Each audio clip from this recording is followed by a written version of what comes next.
will formally call this Growth Rings to order. And because we're recording this call and people who might not be part of the CCO community may be watching this wonderful session, I'm going to tell you that I'm Bev Lutz. I'm part of the founder group of CCO, also faculty member for the Executive Coaching in Organizations Coach Training Program. And CCO, the Center for Coaching in Organizations, is a 501c3 that's really got a mission around expanding the reach and representation in coaching. And that means the reach of accredited coach training to underrepresented communities like those in nonprofits, the reach of coaching within those nonprofits, healthcare, education, government, and then increasing the access to accredited coach training for folks who might not be able to take programs in other situations, whether because they don't have a college degree or whatever the case may be. So we're all about access and increasing representation. And if you find yourself interested in perhaps a side career or even a new career as a coach, or using coaching skills to supplement your role as a leader, no matter the organization, even if it's not an organization, if it's a leadership role in a community, Coach Approach can help you with that. And we have ECHO is what we call it, Executive Coaching in Organizations, Empowering Coaching in Organizations, and everyone coaching in organizations. Coach training, it is an ICF, International Coach Federation accredited coach training program. And we have ECHO information sessions just about every week. You'll find them on our calendar on the website. And we welcome you to come and have a chat or set up a one-on-one with us. We have a cohort kicking off in September, and we actually have several alums on the call today. Give us a little show of hands if you're an alum of this program. There we go. So today I'm really excited because I get to welcome Deb Herrera, who is a professional certified coach and a coach with long experience coaching C-suite folks and being a C-suiter herself. To do almost like a deeper dive. Deb did a session for our Coaching and Organization Summit in April on coaching high stakes dyads. And we thought there was enough interest that we really wanted to have people have access to her wisdom and each other's wisdoms, because this is a learning community. So we invited Deb back, and she's going to be constructing an agenda based largely on what you folks want to know and share and explore too. So she's got plenty to say about the C-suite, and she's open to just about any question or scenario that you can possibly come up with. Deb has been longtime faculty in the ECHO program.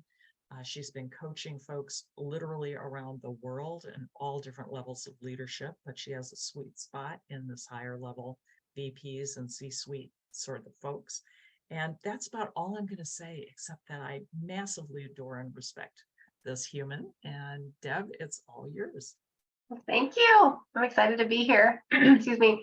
So just a warning, now that it's early afternoon, I have 2 Chihuahua mixes. You may hear from them. So my apologies in advance. As the trucks come through the neighborhood, you may meet both or one of them. So I'm excited to be with you. So as Bev said, this is actually designed to be created together as we kick off. And so I'm going to pull from what's interesting to you, and this will be very conversational. And as Bev said, I'm happy to answer any questions that you might have or dig into any scenarios that might be, burning in the back of your mind. So, but before we start, I'd love to, if you put your hand up and let me know, how many of you have ever coached someone in the C-suite? So 3. Awesome. How many have been a member of the C-suite? Okay, 1. All right. How many have experienced, not necessarily coaching, but interacted with, like, a lot of interaction or experience with people in the C-suite? Okay. So basically everybody. And so my last question would be relevant for this group, but I was wondering how many have no experience with this population. So it sounds like at least we've had at least some from everyone. So this helps me just get a good grounding on who's in the room, and don't want to, I want to tailor this to something that's interesting to you.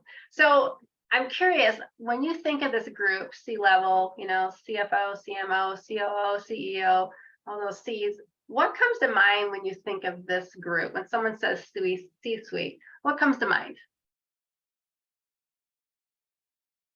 The commanding presence. Okay, commanding presence. I often think of them as sort of removed. Removed. Yeah. Okay. People who feel like they should have all the answers and are faking it and feel like frauds all the time, but are just trying to figure it out and make sure no one knows that they don't know. Awesome. Power. I think a lot about power. Yep. Yep. I wrote down a couple of things that came, that are typical things that come to mind, and that power was my first one. A lot of people think of these people as very powerful, which makes sense. They're usually top of the house. They have a lot of power. A lot of people think of them as callous and ruthless. In corporate America, if you think about corporate America, a lot of people think of them as calling all the shots and not having a lot of feeling or empathy, and just, it's business. We got to do what we got to do. And sorry if this hurts you. A lot of people think of them as impatient. They're busy, important people. They got a lot going on. And so let's go. I don't have a lot of time or energy or they don't suffer fools, if you will. Another word that comes to mind is ego for a lot of people. Like, they got these big egos. A lot of people think that they have a lot of control. If they control everything, or they have a tremendous amount of control. Some people think they know everything. Johanna, I think your answer is actually closer to reality. They like everybody else feel like frauds and have insecurities that may just show up differently. And one of the things that especially CEOs find very frustrating is that people think they know everything, and that because that they don't want to know the truth. So if a CEO asks you a question, people often believe they want to hear what they want to hear. They don't want to know the truth. And so it's not very often that people at very high levels get the real truth, and then they can come off as removed because they don't necessarily have visibility to reality. So those are just a couple of things I would add to what was said. So I'd love to hear from you. And you came to this for a reason, and I'm curious, what's on your mind? What would make this 90 minutes or so worth your time? Burning questions, thought, what's on your mind about this topic? I think the first thing that comes to my mind is, how is it different than coaching other leaders? Yep. Awesome. What else? I think related to that, I'm having issues internally around, they've invested in me to do this. And now that I'm coming out, they're like, actually, you know what, you can coach directors, but you can't do our C-suite or anyone above. There's sort of this like, nope, they're special. And I think I'm like, what are the language that we can talk about this, and that coaching is still an effective intervention, and what might that look like? So it's sort of like, how do you sell that even with the C-suite, because they are wanting it to be special. Like, there's kind of this like both that they are special and not special, right? Yeah, it's true. They are both special and not special. That's a great way to put it, because there are differences. And that's great. Awesome. Other thoughts? I'd like to know how you really work at getting beyond the veneer, right? So, because of some of the things that happen, being isolated, thinking like they know, well, people have brought up all those different things. So, I mean, assuming most of that is accurate, how do you get beneath the surface of what's really going on and create the vulnerability that's necessary in order for them to benefit greatly from coaching? Awesome. Johanna? I work really extensively with nonprofit executive directors, chief financial officers, so less in corporate America and much more in the nonprofit sector.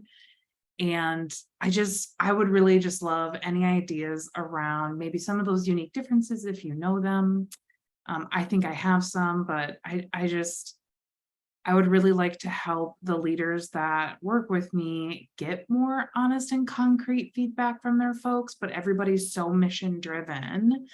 Nobody wants to like hurt the mission by being honest with their leadership, the highest levels of their leadership. And so they often feel like they have to know everything, but they don't know it. So it's just kind of like that. It is a little messy, but that's along the lines of what I'm thinking about when I was bringing to this today. Perfect. It is super messy. It's super messy. I was coaching the CEO, and it was actually part of a diet. I mentioned it in the summit presentation I did. And we talked about a 360 for the two of them in this case. And he said, this gets so messy. He said, I don't think that's wise, because this is an issue. The issue they were dealing with was their relationship, and they were the top two of the house. And he was rightfully concerned that about appearances. Like if he showed up a certain way or was vulnerable, it could greatly impact his authority, his position in the organization, his leadership, his ability to affect change. And was it accurate? I don't know, but he knew the culture better than I. And I think it's a realistic concern because they are at the very top, like you said, and it can make it very difficult to get feedback, to ask for it, because there's so much at stake. So. But everybody's mad about the decisions they're making, but aren't giving them the information they like, you know what I mean? Oh, how Yeah, do the vicious circle. Yeah. Which brings up, go ahead, Bev, I'm sorry. It's a catch-22.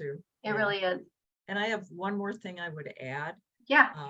On behalf of people who might be watching, I'm sure there are a ton of people who are wondering, how do you even get to coach these folks? It's a little different than Tate as the internal coach. How do you get to coach them, and how is pricing for coaching this level different than it might be? And I would say to Janana's point, do you have any experience that would say, how does it differ between corporate, let's say mid-sized for-profits and nonprofits? Yep. All right, awesome. I was telling Bev I could talk about pricing all day. I thought, why not let her? Could we add one more? Could we add one more group into that? Then is like the kind of the public sector, like the government, education arena. So yeah. Yeah, and I don't know if this is a question or a comment or something in between, but I have the perception and have heard it from others who are hiring coaches that you need to have been in the C-suite in order to coach those levels, or VP or anything, kind of tying to what Curly was saying. You know, you can only coach to the level that you have risen yourself. And so I'm curious your perspective on that. Okay. If I can, I'll answer. I'll start with that question, and then maybe move into what makes this group of people different, or what we perceive as different. So I would start with a caveat, which is I am not an expert. I'm just sharing my experience. No, seriously, I have been a CFO, and I was at the VP and above for a number of years in corporate America. But there are other people out there that have vastly more experience and different perspectives than I do. So this is just my opinion based on my experience as an executive and then coaching. And I've had some experience in education, some experience in nonprofit, and I think I've never coached a high level leader in government. So that my experience there is very shallow.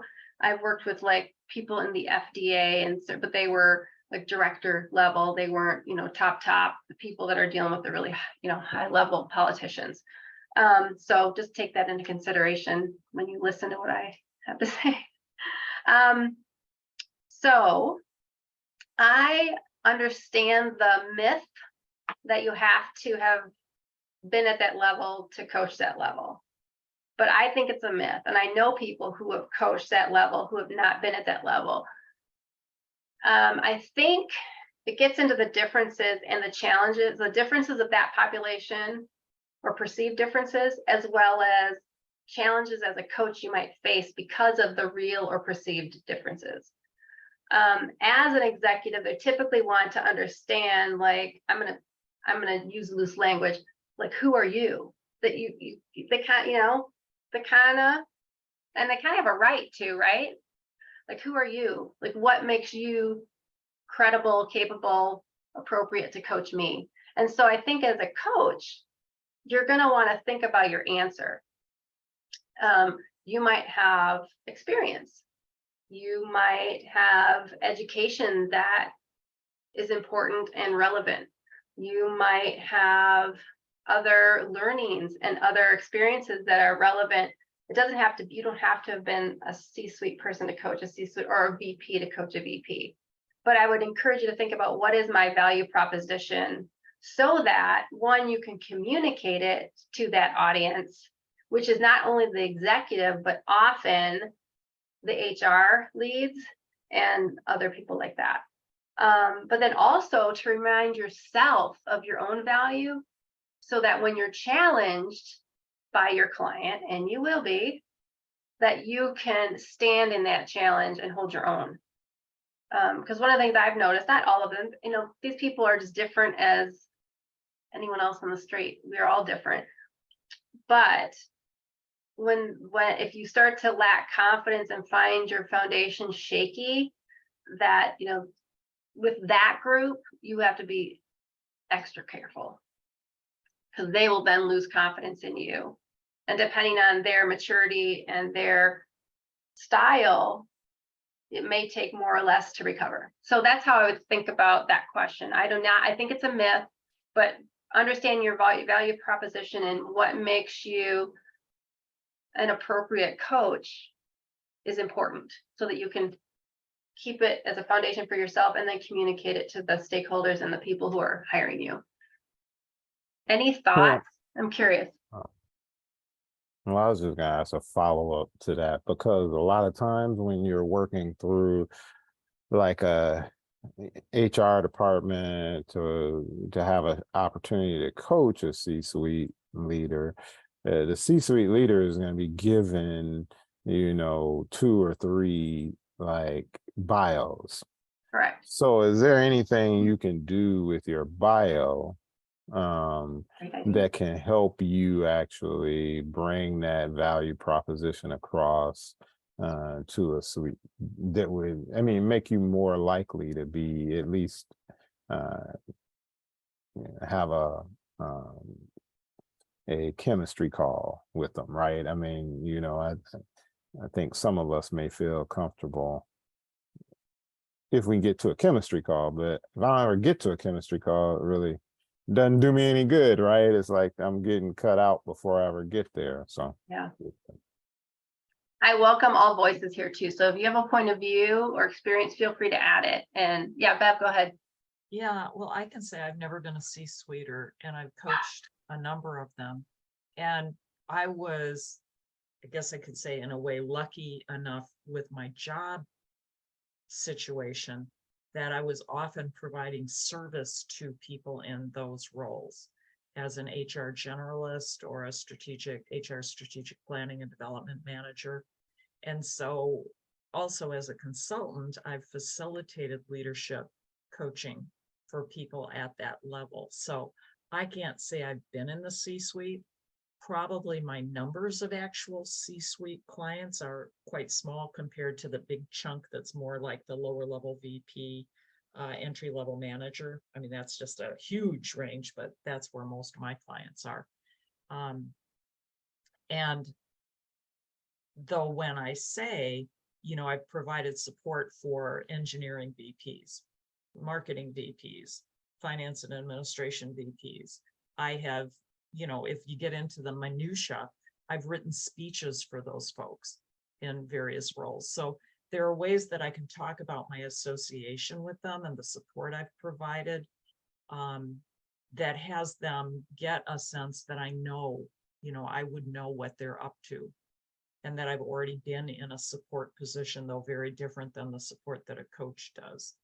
And Victor, I think some of your background would be similar in some of the HR roles you've had, where you can speak to the support that you've given, even if you haven't been in those roles. Yeah, I mean, that's probably somewhat true. You know, there are lots of factors that go into someone selecting, I think, your bio. I would say that my experience in working with the coaching organizations that I've worked with is that if I get a chemistry call, I think I'm like batting around 900, I'm pretty high, but I don't get a lot of them. So therefore, that means my bio is being presented. There might be other things that are getting in the way, but the bio is being presented. The organization doesn't seem to think there's anything wrong with the bio. So is there something that's triggering, a C-suite person to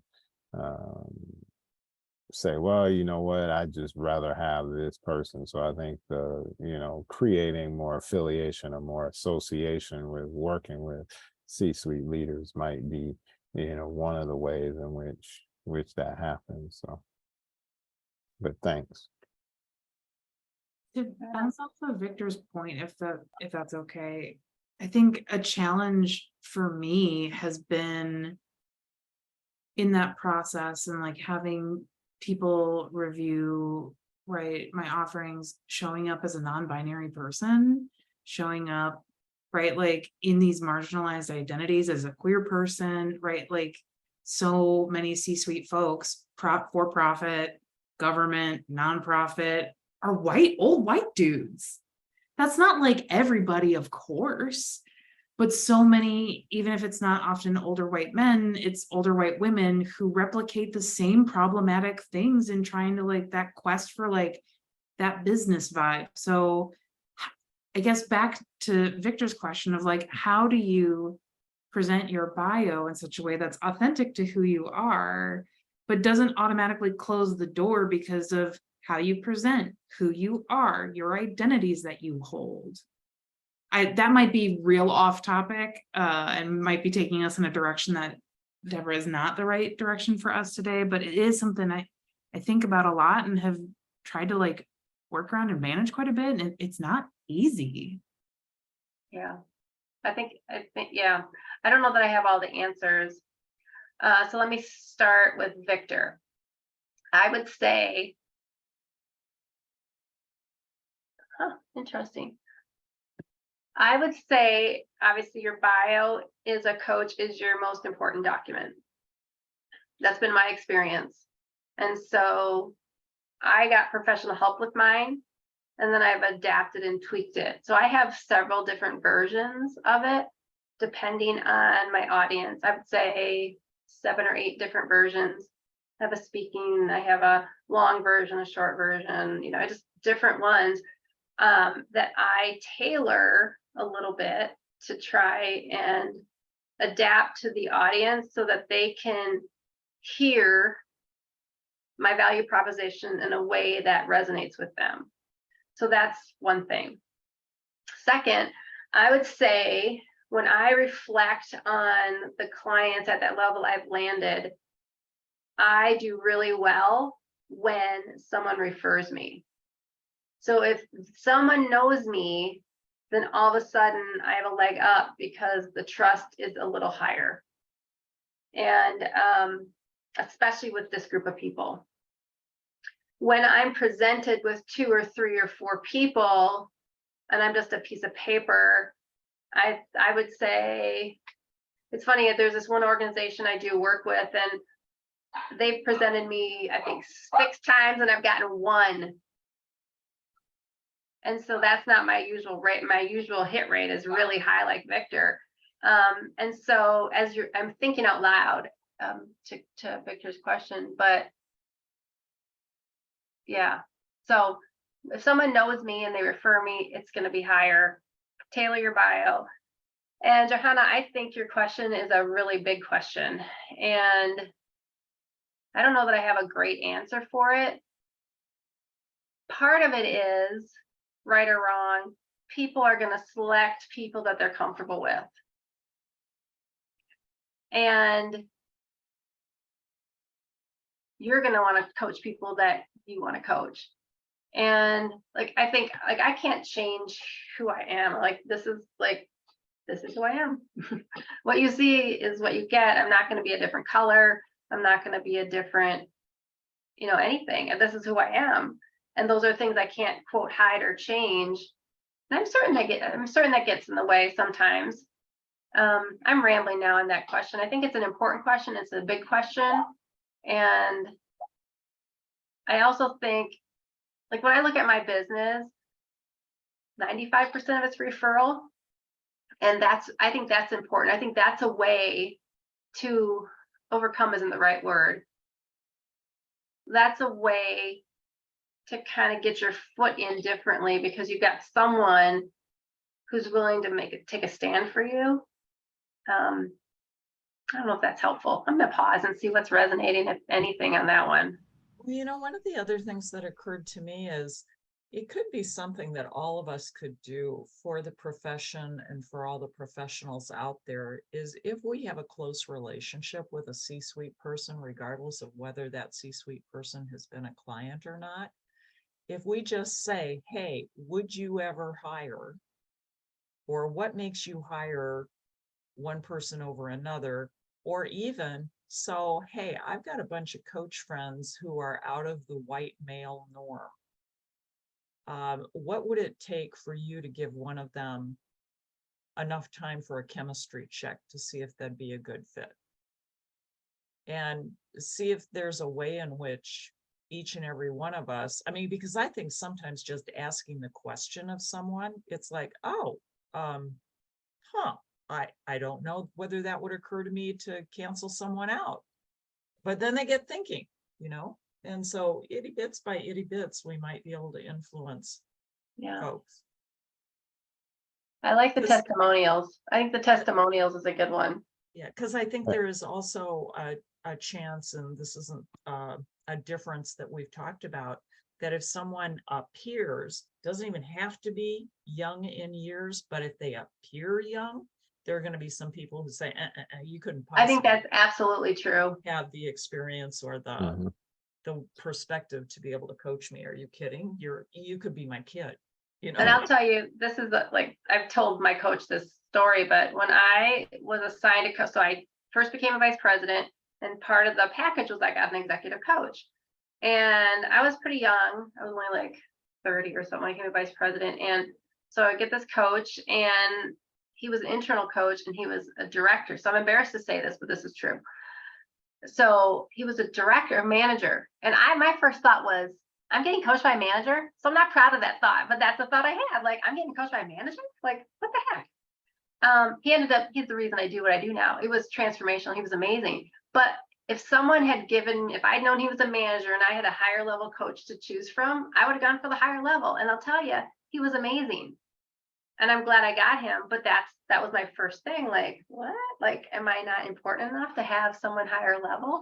And so I think there's some sort of version of that thought that goes through people's heads. It's part of an ego thing. So I'm not very proud of it, but that's truth. Yeah, Victor.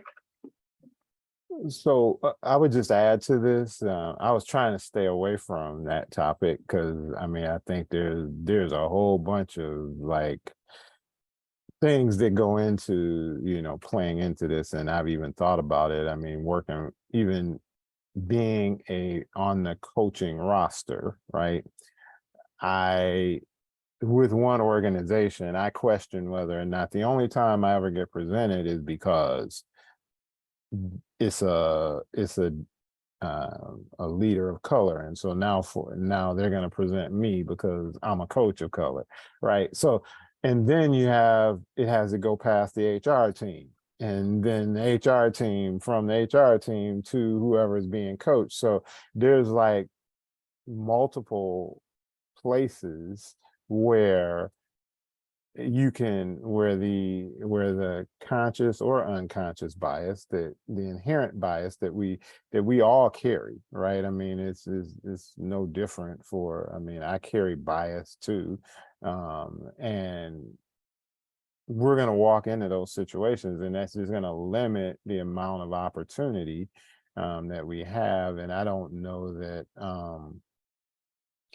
I don't know. I mean, I think that's actually a great conversation piece for a specific, like having a specific growth ring on that piece, right? Because I think there's so many factors that play into it that I try not to think about it sometimes, because if I do, it might actually make me more depressed, because I think, well, you know what? I may not be presented in many cases just simply because I'm a Black male, just pure and simple, right? So referrals, definitely, I like the idea of how can you leverage referrals so as you know, to really, you know, people who already know you, people who already have experienced you, and then they speak for you, you know, from that perspective. So a couple of thoughts on this. So one, I wonder if you ever thought of or have or would be comfortable talking to the organization and saying, hey, I noticed that I get presented when there's a person of color.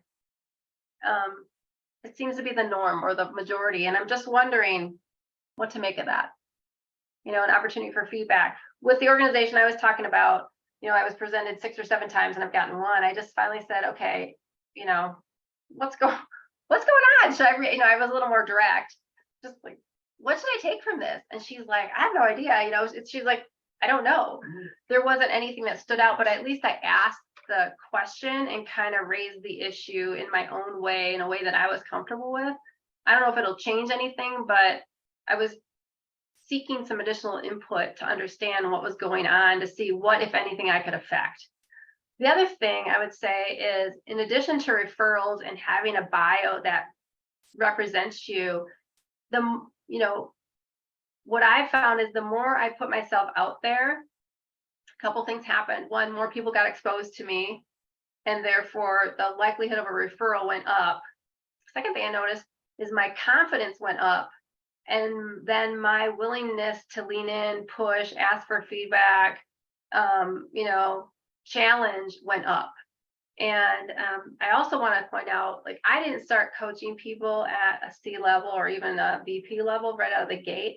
It took a while because, one, even though my background is what it is, my confidence as a coach was still, you know, growing. It wasn't, my confidence as a coach those first couple of years was not super high.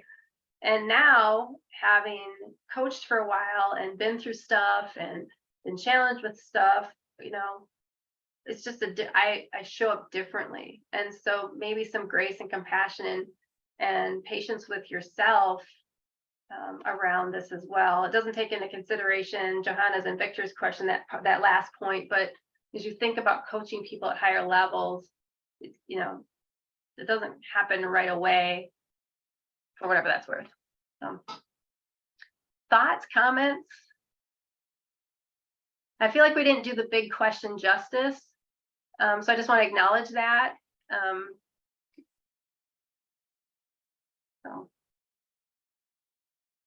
Okay.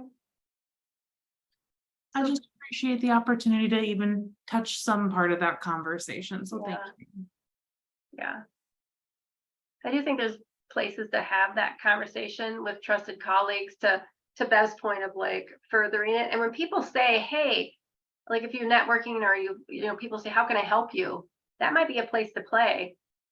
You know, I'm growing in my coaching and I'm noticing this, and, you know, I know that you're connected to these type of people. Would you be willing to? So anyway. All right, I'm going to segue, awkward segue. Smooth. All right, so the other thing you guys asked was, what makes this group of people different? I would also say, what maybe issues or unique challenges might this particular population face? And so I'm curious if anything comes to mind for any of you, when you think about this group being different or special, or their challenges being unique, what if anything comes to mind? Well, I can say that one thing that comes to mind is that they're living in a big ass fishbowl. Yep. And anything they try, the whole world is watching because they are important. They can affect people's livelihoods, both within the organization, vendors, customers, community, whatever. So I think it's, in some ways, it can feel like a different ask to ask them to try out new behaviors. Still important that they do. Yeah. And it really is, I mean, any leader is going to be in a kind of a fishbowl, but these really are kind of the lots of people looking in that bowl and wondering Especially what's up. publicly traded. Yeah, especially publicly traded. Yeah, good point. Yeah, it's just a different level. All right, so fishbowl. Any other reactions or what else comes to mind?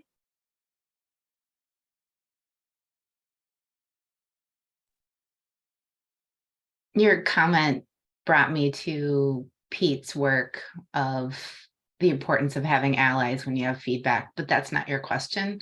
But I'm just saying that's where my head went when you said that. Say more. I was just thinking about when you are in a fishbowl, to find those people who are your allies, who can be your mirrors, who can know what you're trying to change and help you to notice when you're making those changes, and notice when you're choosing not to try to change. Yeah. And Yeah. for anybody that doesn't know who I'm talking about Shift Positive Pete Barrage. That's what I'm referencing. Yeah, and that made me think too, is that even though I think we all agree that those folks are often insulated and isolated from direct and candid feedback from all levels of the organization, oftentimes, and they may say they crave it, and some part of them may mean, yes, I crave it, and yet when they get it, it's so disorienting that there's like, no, there's like a resistance or a pushback. So I think there's a, no matter what they think they may want, they're just simply not used to it. And so I think it takes a different kind of approach, maybe, or a patience or something. I don't know. And that's where a coach is so critical, because especially the very top of the house, their allies, talk about fair weather friends. There's not a lot. I will tell you, it is lonely. So I was a CFO and I thought the job would be one thing, and I cannot even describe to you how lonely it was. So lonely, especially as a CFO, because you are the keeper of many secrets, and your CEO is not your friend, they're your boss. And really, it's, in some ways, it's hard to relate to your other peers, and there's a distance there, no matter how delightful a human you are. And it's very lonely. And the allies, it's just, you have to be careful, because there's a lot of politics depending on the organization, and people are not up to the same things all the time, and that's their reality. And having a coach, when you get the feedback, as you know, I'm probably not telling you anything you don't know, already know, but that initial reaction, they have nowhere else really to process it. They don't have a peer or colleague. They have no peers in the company. The CEO has no peers, none. The board is not their peers. Their direct reports are not their peers. They can find peers outside, but even there you have to be careful. And usually it's a small group, and the ability to get together with them is very infrequent. And so the power of coaching as you know, to allow them a place to really process things that they would otherwise have nowhere to process is immeasurable. The benefits immeasurable. Okay, anything else? Maybe, Sorry, go ahead. I was just gonna say, and maybe that language could play into our bio conversation of, I'm not just your coach, I'm also your ally. Yeah, Yeah, actually, I just think that's flippin' brilliant, Casey, because that's part of what Deb was saying about tailoring the bio for the audience. And oftentimes, if we can put in our bio that we understand that in this role, you may feel blah, blah, blah, blah, blah, blah, or you may be faced with blah. So we can actually show in writing that we get them to some degree. and then if you have testimonials that you could add on, it's even more powerful. So, anything else that comes to mind when you think about this group being special or different or having different challenges than maybe a different group or lower levels in the organization? Okay. I made some notes. These are things that I've either experienced myself or experienced through the lens of my clients or my colleagues. And a few myths are in here too. So first of all, I don't know if it makes them special, but their reality is they have high levels of stress. Like deadlines can't be moved. It's a lot of times very public. If they screw up, a lot of people are counting on them. Depending on the type of leader they are, they take that very personally and very seriously. A lot of what they do is high stakes. You know, they've got X number of people whose livelihoods are riding on them. If they screw up, it could be on the front page of the paper. There goes their stock price. There goes their market share. There goes their ability to hire. There goes their supply. I mean, there's just a lot of high stakes. Ego and identity. I went through this myself when I transitioned out of corporate America to do this type of work, which I chose. I left on my terms. My identity was so wrapped up in what I did. I didn't really expect that. I was surprised by that. So a lot of times it's unconscious. They don't realize how much their identity is wrapped up in what they do. And it's really fed by the system around them. And so when they get feedback, it's hard because it's them. You're criticizing them. And the thought of doing something else or making a change is it's big. That we already talked about, no one or very few people will tell them the truth. So, you know, it's hard to be really effective if you don't know really what's going on.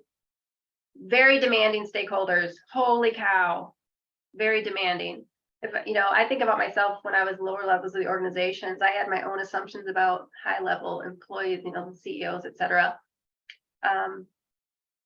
So I didn't have a lot of grace for them. The board doesn't have a lot of grace for the CEO. Their stakeholders are they're tough, very demanding. And we talked about they don't have any peers. There are no peers. And I think I took that for granted, that you have a peer, someone that you trust you can go to at any time. Nope, none, zero. They have none. And like I said, external peers are difficult to find and just to navigate. And then there's lots of politics. So those are just that's kind of a snapshot of what I've experienced through my clients and myself of what it's like to live that life. And I've already talked about the fishbowl. Everyone's got their eyes on them. And, there's not a lot of generous assumptions that people give to people at high levels, not a lot of generosity.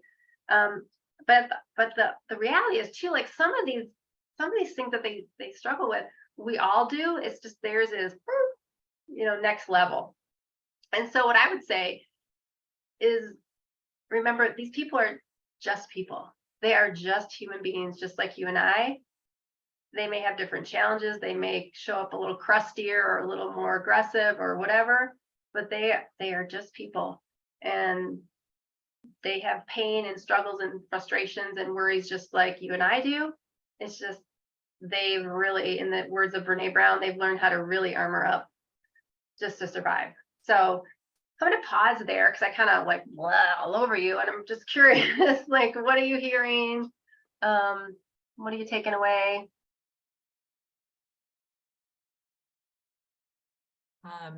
One of the things I'm wondering is to Tate's situation where they can coach up to a certain level but not higher. Is some of that, I know it's true for one organization I was part of, they told me bluntly, we always get externals for this level on up. That's common, actually. Do you think that's a lot at what's at play? I don't know in Tate's situation, but I do know at the highest level of the organization, often, I don't know the percentage, but I would say it's high. They go outside because of the trust, the confidentiality. No, it's nothing against you and me. It's that they don't feel like they can expose themselves within the organization. They can't afford to. They're not going to be able to let their guard down to someone internal. Now, not always, but that is usually a roadblock. And it can be difficult to overcome because it's a strong belief and a big worry. Big worry.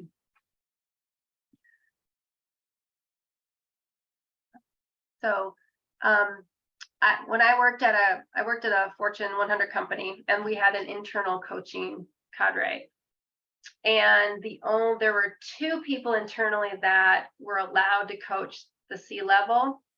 And this company was a very down-to-earth company. It was not a, highbrow, we're better than everybody kind of place. And the 2 people, for those reasons, like they didn't want to risk the confidentiality. They didn't want to risk exposing themselves to someone who may be in a different position in the organization later. And the 2 people both had high credentials. So they were psychologists and they'd been external. So most of their experience was either in a psychology type space or they'd worked for an external organization. And then they themselves were at a very high level in the organization. So anyway.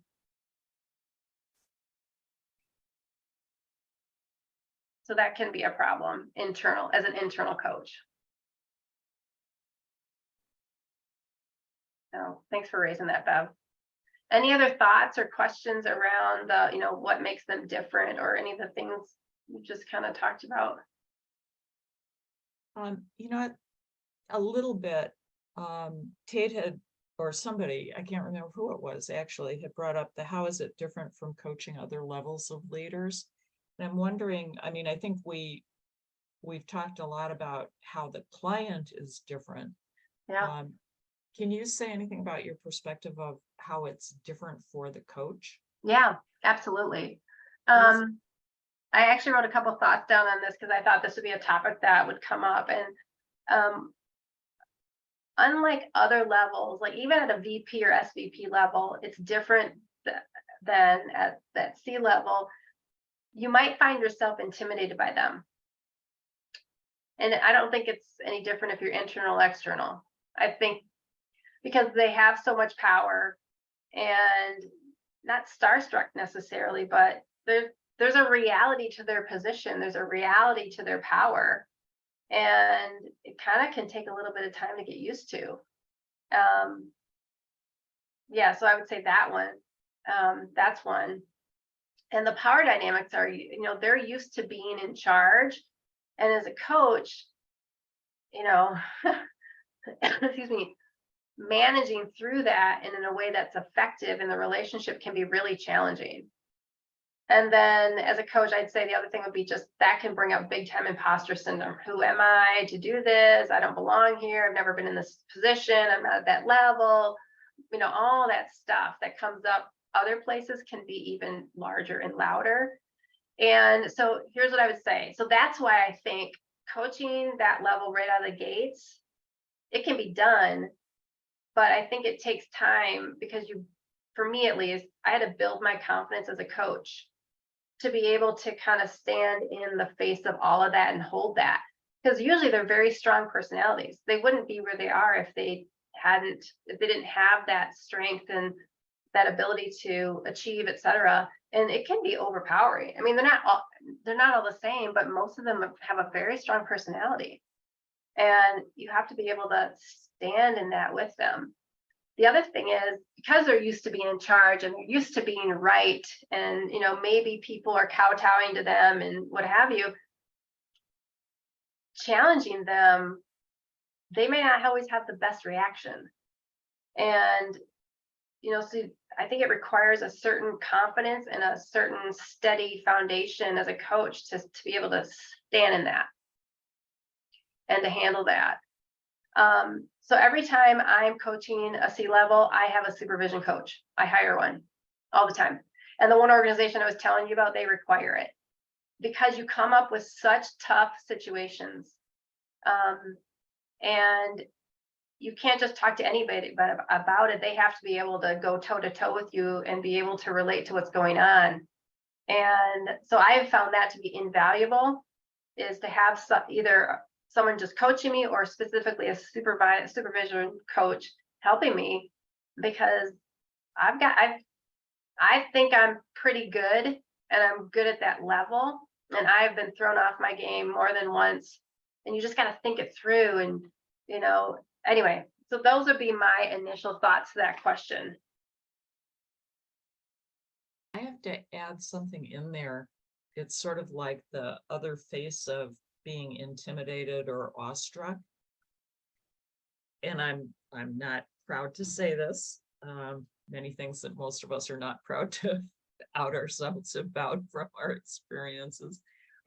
I remember working with a senior level exec, and when I saw his soft underbelly, I was appalled and I had judgment.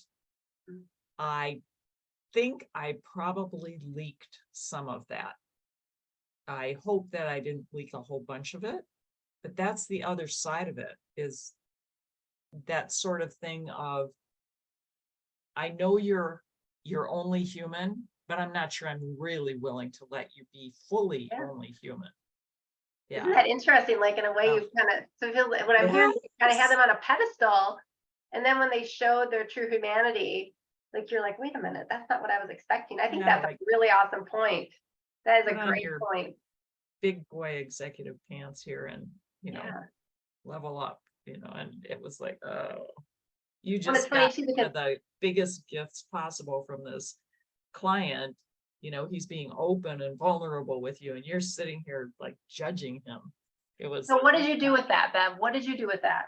Well, it didn't hit me until a little later. I mean, in the moment, I had this weird combination of judging and supporting. Inside my head, I'm going, oh, for those of you who know positive intelligence, I was fully in a hyper rational hijack.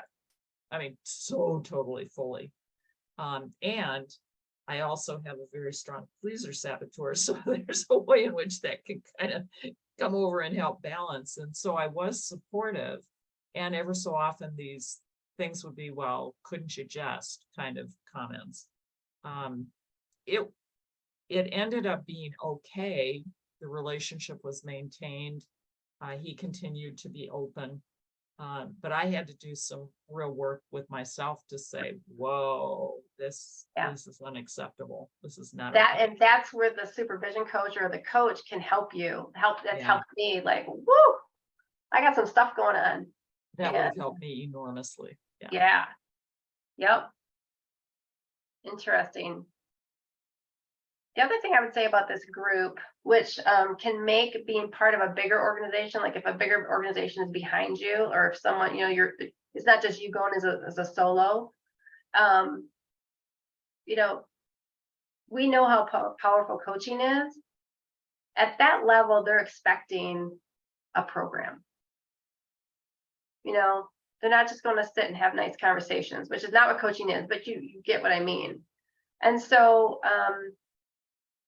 and we'll talk a little bit about this when we think about pricing, but that's something to think about. Like, what if you're talking to a CEO or a CFO, they're going to want to know what's your process. Okay, so I'm going to spend this amount of money. What are we going to do? Like, what does this look like? Not everybody, but this is a very vulnerable thing for them to walk into most of the time. And you're probably going to want to spend a little more time on confidentiality. you're probably going to want to think through the building trust and what do you want to put around that. So example, oftentimes with the high level executive, you know, you might want to have a longer introduction session where you're getting to know each other. It might be 2 hours. It may take that much time for them to unthaw a little bit and let their hair down or whatever euphemism you want to use. But I would say putting some thought into how are you going to structure your engagement, knowing that obviously things will change and it's going to be dependent on the client and the organization and what they need. But, you know, that might be content. It might be assessments. It might be 360. It might be, you know, taking your engagement and being able to talk about it differently. Example would be, you know, we'll do an exploration phase and then we'll do this phase. And then, you know, I don't know, I'm making this up as we go, but usually some sort of structure so that they can understand where you're going and have some confidence in the process. I've noticed that's a little more important with that group than others. Yeah, and the thing I'd like to throw in there that another coach shared with me, I think it might even have been Dave Wondred, he said, it isn't anything different than what you were already doing. You're just putting names on the phases and names on the pieces of the structure. Yeah, you know? exactly. So in this first one, we'll do a values discovery. We will do, benchmarking of, you know, it's like a wheel of life, benchmarking your life and your work and what's important and, you know, whatever. We will be looking at creating a session aim, you know, or goal, to use non-echo language. But it doesn't have to be anything other than what you're doing. It just needs to be named in a way that people can kind of track and say, oh, okay, so we did that part, we did this part, oh, now we're in that part. Yep. Yeah, you know what's interesting about that is that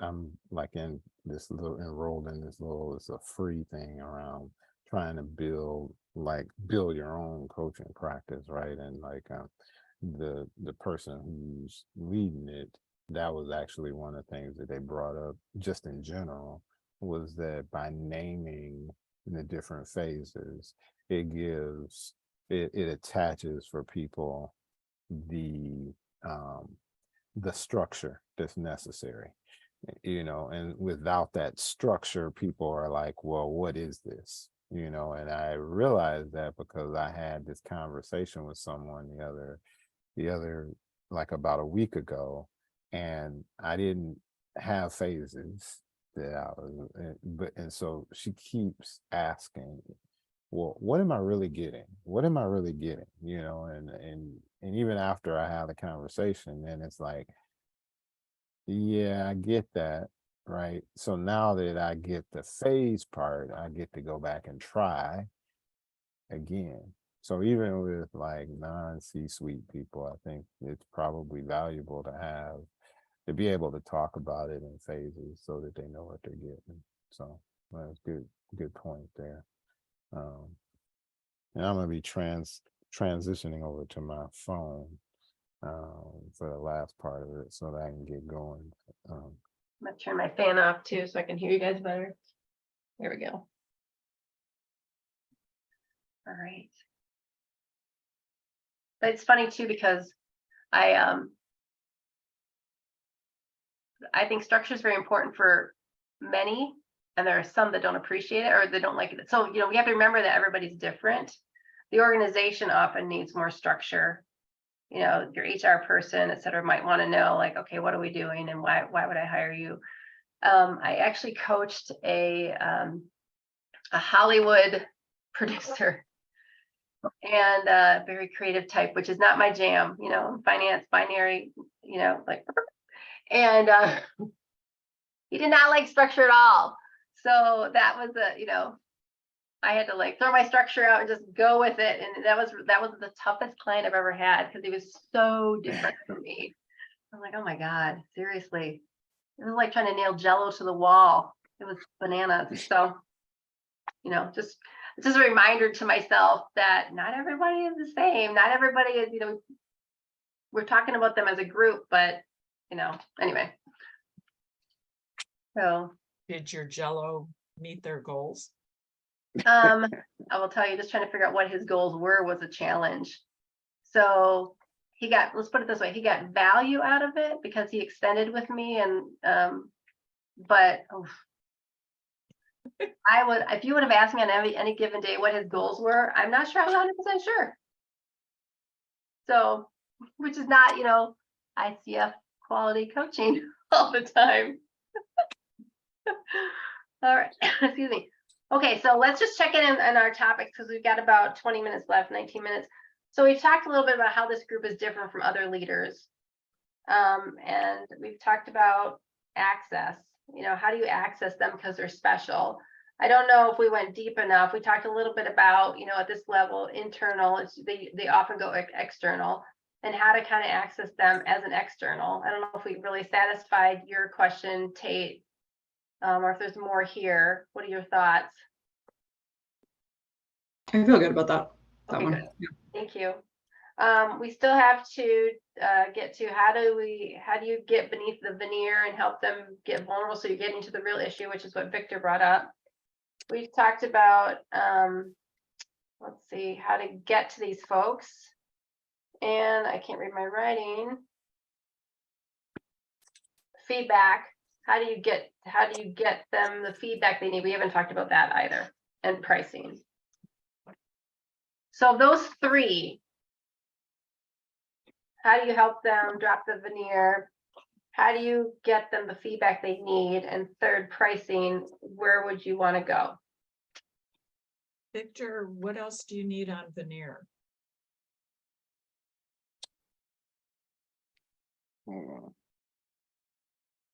Oh, I'm not muted. Never mind. You know what? I'm probably more interested in hearing about the pricing at this point. However, I do think that I think that's going to be a discovery piece around. I've had my own challenges with certain people, but as I get more and more comfortable, I mean, I think Deb, you brought this up. As you get more comfortable with coaching all different levels and just that exposure and that experience to it, that I think that's going to also make it easier for me to work on that part. But I would defer to my buddy Tate and ask, what would they like to hear? Yeah, I'm happy going the pricing direction if that's the one that you want to. I think any of those would be, I don't know. I think that I'm most interested in that one because I feel like how to have them drop their veneer. They're just people. And so a lot of the skills about building relationships and stuff, I don't know if those are that different. So I think pricing feels a little bit more unique to the population. So I'm happy to go there. All right, pricing it in. So I have an approach to pricing that I use in general, and this is my jam. As a former finance person, I can talk about things all day.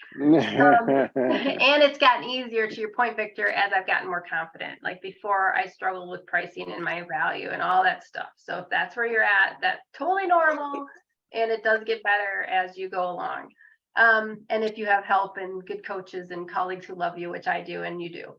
So in terms of pricing, I think of a couple things. First of all, I think about the value. So the reality is, and I'll talk about it differently. So the first thing I think about is value. The value of coaching a CEO to the CEO and the organization is humongous. These people make north of $500,000 a year. If they are to leave, it is a huge upset to the company.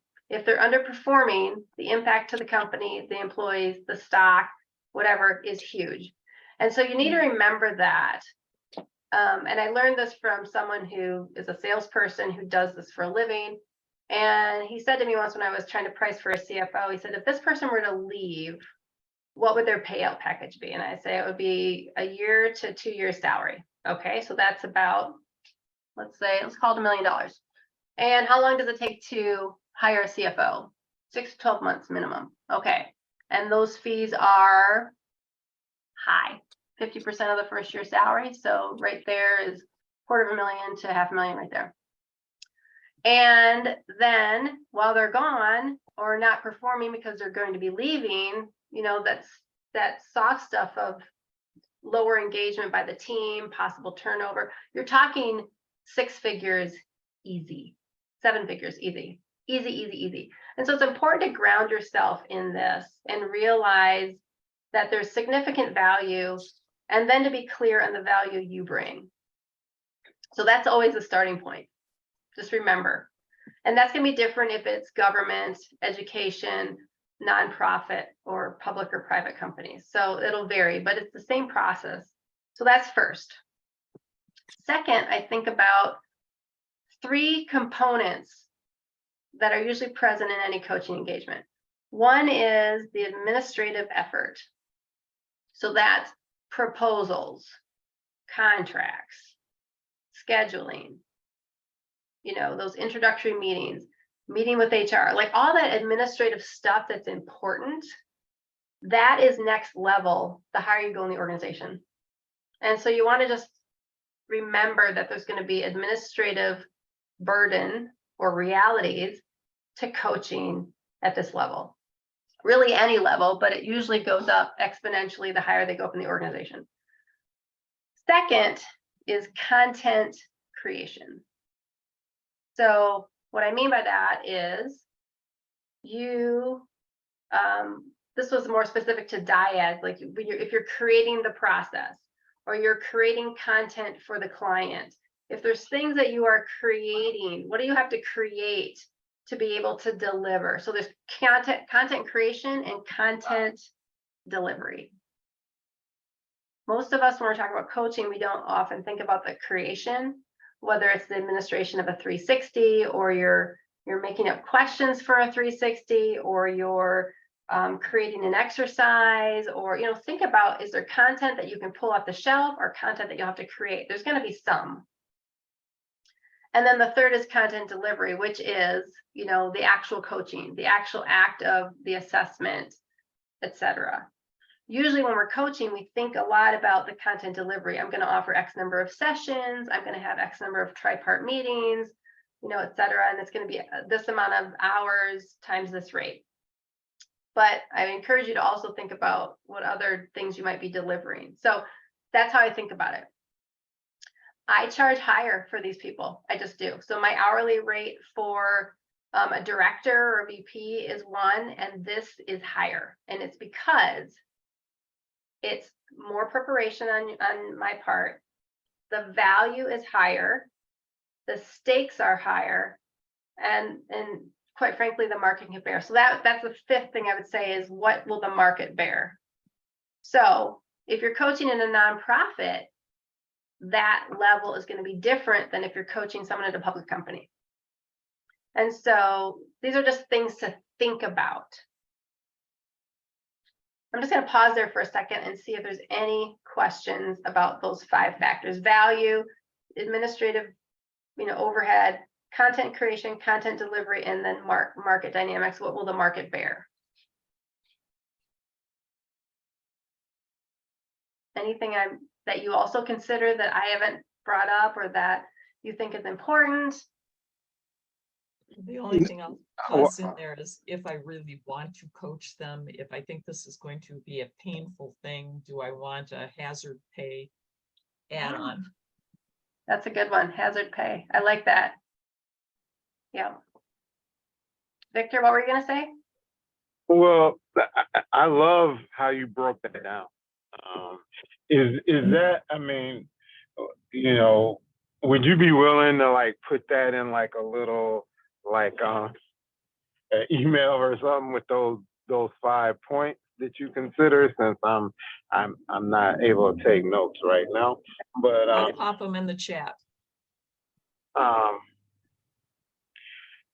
So I mean, that was brilliant to me as far as thinking about value and kind of breaking that down and then saying, okay, based on that, then, you know, here's how you arrive at what. I don't have anything to add to that other than that's similar. You know, I'm about to give this person credit.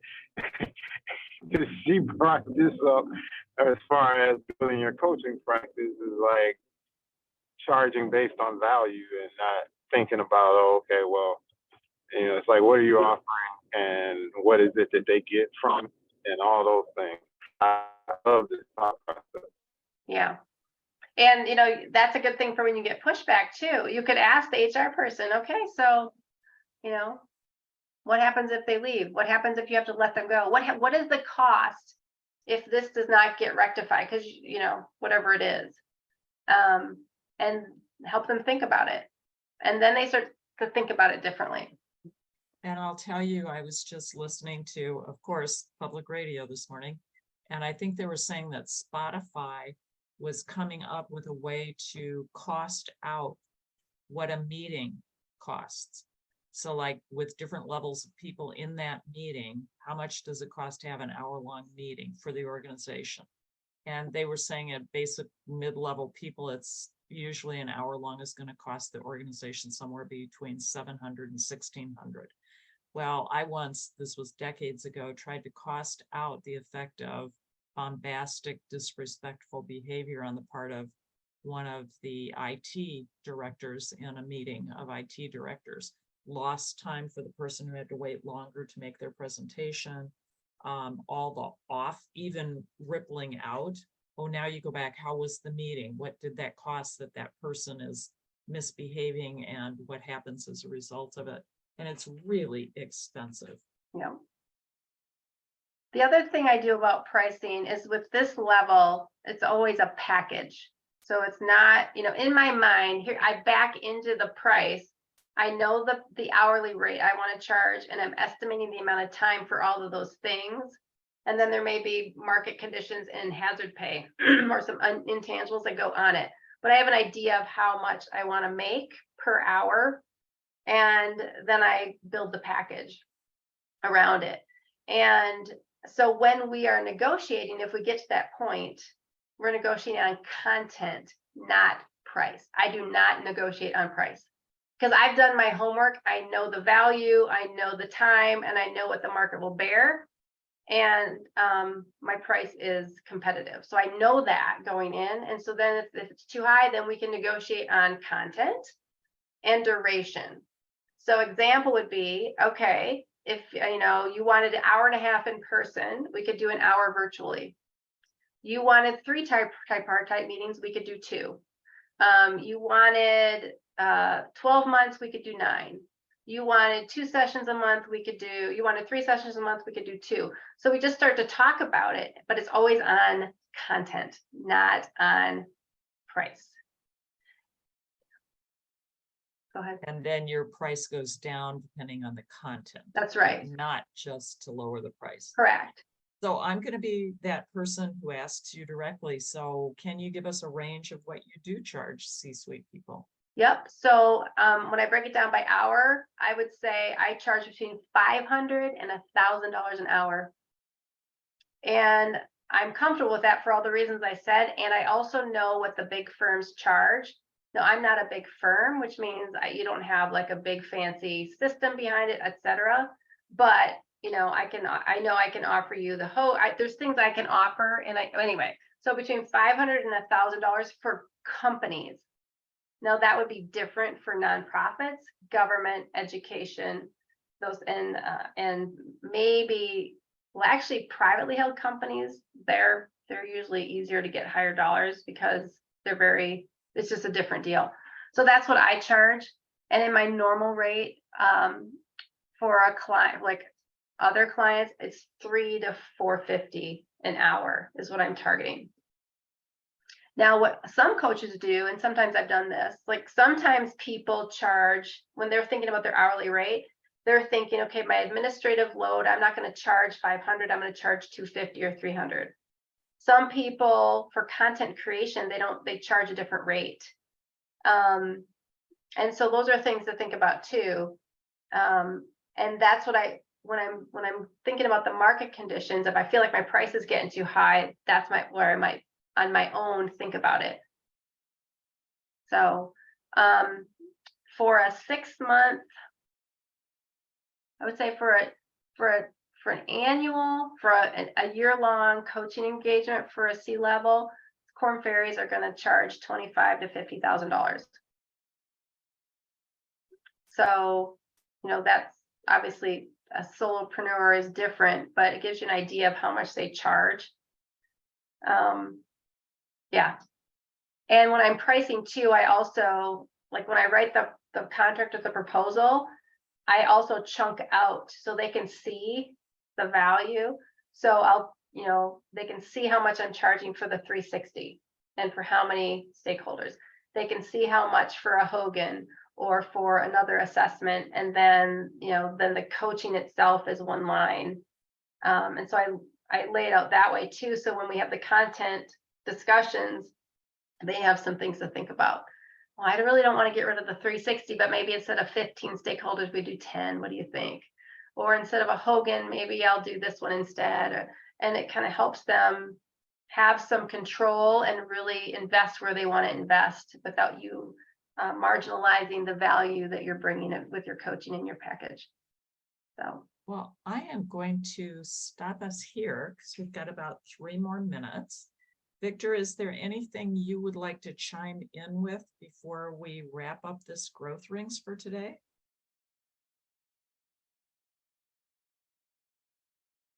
And I recognize you may be driving. You're on mute in case you didn't know that.